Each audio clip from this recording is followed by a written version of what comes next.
रमेश श्रीवास्तव आप ही है ना? जी मैडम जी, बताइए, मैं ही हूँ। रमेश श्रीवास्तव जो ऑटो चलाते हैं, वही है ना आप? जी मैं ऑटो चलाता हूँ, बताइए। इस एरिया के जो डीएम है, उन्होंने आप लोगों को बुलाया उनके ऑफिस में। डीएम साहब ने हमको बुलाया है, लेकिन क्यों मैडम जी? देखिए, इस चीज की तो मेरे को कोई जानकारी नहीं है। मुझे आगे से जो ऑर्डर आया, मैं बस वही फॉलो कर रही हूँ। उन्होंने बोला है आप और आपकी बीवी कल सुबह उनके ऑफिस में आ जाए। ठीक है मैडम जी, लेकिन बता देती, कुछ बात हुई है क्या? ऑटो तो सही से चलाता हूँ मैं, ऐसा कोई दिक्कत नहीं है। देखिए, अगर मुझे पता होता तो मैं आपको बता देती। मुझे बस इतना बोला है कि आपका 11 बजे का टाइम है सुबह, तो आप लोग पहुंच जाए। और हाँ, डीएम साहब ना टाइम के बहुत पक्के हैं, तो लेट मत हो। जी जी मैडम जी।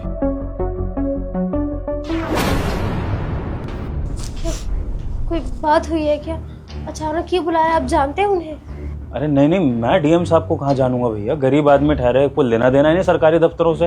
और मैंने तो सुना था कि शहर में नए डीएम लगे हैं, तो उनसे तो हमारा वैसे ही कोई मतलब नहीं। मुझे समझ नहीं आ रहा कि मुझको क्यों याद किया है। अब तो कोई चारा नहीं है, चल लेंगे फिर सुबह। हाँ, अब बुलाया है डीएम साहब ने तो जाना तो पड़ेगा ही। काम करना, फिर 11 बजे तैयार रहना। चलते हैं उनके ऑफिस में, देखते हैं क्या बात है।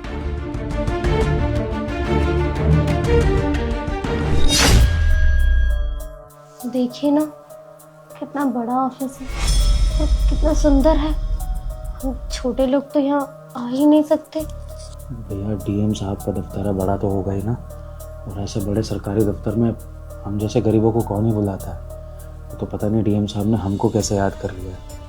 अब मुझको समझ में ये नहीं आ रहा है कि हमें यहाँ पर हमारे अच्छे के लिए बुलाया गया है या हमारे बुरे के लिए। सही कह रहे हैं, लेकिन जो भी हुआ, हम तो ऐसे दफ्तर में कभी आने का सपने में भी नहीं सोच सकते। क्यों भैया? आप दोनों क्यों नहीं सोच सकते यहाँ पे आने का? हर्ष भाई, तू यहाँ? देखना जरा अपने हर्ष को, कैसे सूट बूट में, कैसे बड़ा आदमी लग रहा है। तू यहाँ डीएम साहब के दफ्तर में कैसे है? देवर जी, आप यहाँ क्या कर रहे हैं? समझती नहीं हो, डीएम साहब के दफ्तर में नौकरी कर रहा होगा जरूर। बड़ा आदमी बन गया है ना? डीएम साहब के दफ्तर में नौकरी कर रहा है। नहीं भैया, मैं डीएम साहब के यहाँ नौकरी नहीं करता। तो फिर डीएम साहब के दफ्तर में तू क्या कर रहा है छोटे? तू जानता है क्या डीएम साहब को? जानता हूँ भैया, इवन आप दोनों भी जानते हैं। हम कैसे जानेंगे? वो तो बहुत ही बड़े आदमी हैं। हाँ छोटे, हम डीएम साहब को नहीं जानते। वो तो उन्होंने हमको बुलावा भेजा, तो हमें खुद समझ नहीं आ रहा। लेकिन अच्छा है कि तू मिल गया। तू बता ना, कौन है डीएम साहब? बड़े लोग तो वो भैया दुनिया के लिए हैं, लेकिन आपके लिए तो हमेशा छोटे ही रहेंगे। जानते हैं कौन है यहाँ का डीएम? नहीं, हम तो नहीं जानते, बताइए ना। आपका छोटा भाई भैया, हर्ष। आप डीएम है इस शहर के? छोटे, तू मजाक तो नहीं कर रहा अपने भाई के साथ? तू सच में यहाँ डीएम है इस शहर का? हैं? मैं मजाक नहीं कर रहा भैया, मैं सच में डीएम बन गया हूँ। छोटे, देख रही हो भगवान, हमारा छोटा शहर का डीएम बन गया है। भगवान, मैं कहता नहीं था अपना छोटा हमारा नाम रोशन करेगा। मैंने कहा था एक दिन बहुत बड़ा अफसर बनेगा। लेकिन छोटे, ये तो मैंने सपने में भी नहीं सोचा था कि तू शहर का डीएम बन जाएगा। इतना बड़ा आदमी बन जाएगा कि लोग तुझे सल्यूट मारेंगे। हाँ छोटे, आज लग रहा है कि मैंने अपना सपना जी लिया है। आखिर में यही तो मेरा सपना था ना भगवान, कि अपना छोटा कुछ बड़ा कर ले, जिंदगी में हमारा नाम रोशन करे। और अब डीएम बन गया मेरा भाई, तो इससे गर्व की बात हमारे लिए क्या हो सकती है? हम तो जानते थे कि हमारे देवर जी बहुत मेहनती है और एक दिन बहुत बड़े आदमी बनेंगे। देखिए, आपका नाम रोशन कर दिए ना। भैया, ये मेरे अकेले की मेहनत नहीं है, इसमें आप दोनों का बलिदान भी है।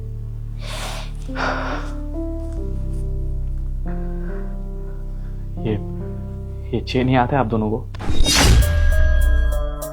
भैया, वो एक मदद चाहिए थी आपसे। अरे छोटे, तो खुल के बोलना, क्या मदद चाहिए? तेरा बड़ा भाई बैठा है, बता किस चीज की जरूरत है? भैया, वो गांव में रहकर ना पढ़ाई नहीं हो पा रही है, तो मैं शहर जाना चाहता हूँ, दिल्ली। वहाँ जाऊँगा तो रहने खाने का खर्चा भी होगा और कोचिंग भी लगानी पड़ेगी। अफसर बनना चाहता हूँ भैया, कब तक ऐसे गांव में धक्के खाता रहूँगा? अभी बैठ के हिसाब लगा रहा था तो कुछ 80,000 का बैठ रहा है 1 साल का खर्चा कोचिंग के साथ। अगर कुछ पैसा मिल जाता तो मेरा भविष्य सुरक्षित हो जाएगा भैया, इसलिए मांग रहा हूँ बस। 80,000। रुक 1 मिनट। कुमकुम, कुमकुम बाहर आओ जरा। जी आई। हाँ जी बोलिए। कुमकुम, अपने पास पैसा कितना पड़ा होगा घर में? पैसा तो कुछ नहीं है, बस राशन की है 2-3 हजार। कुछ भी नहीं है क्या? 5-10 हजार 20,000 कुछ तो रखा होगा। नहीं अभी तो कुछ भी नहीं है। छोटे को पैसा चाहिए था बाहर पढ़ाई करने के लिए, बड़ा अफसर बनने की तैयारी कर रहा है ना, तो बाहर जो बड़ी बड़ी कोचिंग होती है इसको वहाँ पर जाना था। अब उसके लिए छोटे को कम से कम 80,000 रुपये चाहिए। तुम मान लो 1 लाख रुपया चाहिए। बाहर रहेगा, खाएगा पिएगा, वो भी खर्चा होगा पढ़ाई के साथ। तो अब क्या कर सकते हैं ऐसा कि छोटे की मदद कर दे? इतना सारा पैसा तो नहीं है हमारे पास, आप ही बताइए क्या करना है फिर। अपना चेन दे सकती हो क्या?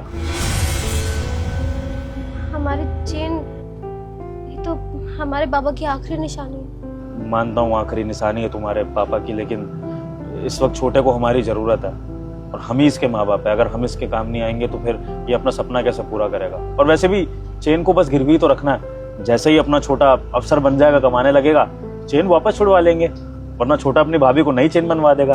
दिक्कत क्या है? भविष्य के लिए इतना तो हम कर ही सकते हैं ना छोटे के। सही बोल रहे हैं आप, रुकिए। भैया नहीं, कैसी बातें कर रहे हैं आप? मैं अपने स्वार्थ के लिए ना भाभी से ये चेन नहीं ले सकता। अरे उनके पापा की आखिरी निशानी है। कोई बात नहीं, मैं गांव में रह के पढ़ाई कर लूंगा, नहीं बनूंगा कुछ, कोई बात नहीं, लेकिन ये सब नहीं भैया। छोटे बात तो सुन। देखिए सोना जेवरात ये किस दिन के लिए काम आता है? इसी दिन के ना कि घर में कोई मजबूरी आ जाए, कोई बात हो जाए तो उसके लिए हम इस सोने को इस्तेमाल कर सके। और आज तो तुझे सबसे ज्यादा जरूरत है सोने की, क्योंकि तेरा भविष्य निर्भर करता है इस पर। देख आज अगर ये चेन चली जाएगी ना तो कुछ नहीं बिगड़ेगा, लेकिन अगर तेरा भविष्य नहीं बन पाया ना तो सारी जिंदगी तुझे भी यहाँ गांव में धक्के खाने पड़ेंगे, और वो मैं नहीं चाहता। तो तू बस शांत रह, हम जो कर रहे हैं हमें पता है हम क्या कर रहे हैं, हम तेरे बड़े हैं, जो भी करेंगे तेरे भले के लिए। तू हमारी चिंता मत कर, तू बस अपनी पढ़ाई की चिंता कर। लाओ कुमकुम, तुम चेन लाओ। लीजिए। या शांत हो जा छोटे, ये ले, इससे तेरी पढ़ाई का इंतजाम हो जाएगा। तुझे जहां भी जाना है अच्छे से जाकर अपनी पढ़ाई कर, और तेरी भाभी और मेरा आशीर्वाद है खूब बड़ा अफसर बन के हम दोनों का नाम रोशन करिए। शुक्रिया भैया। अरे बस। खूब तरक्की करना देवर जी, इस गांव के ना पहले अफसर बन के आना आप।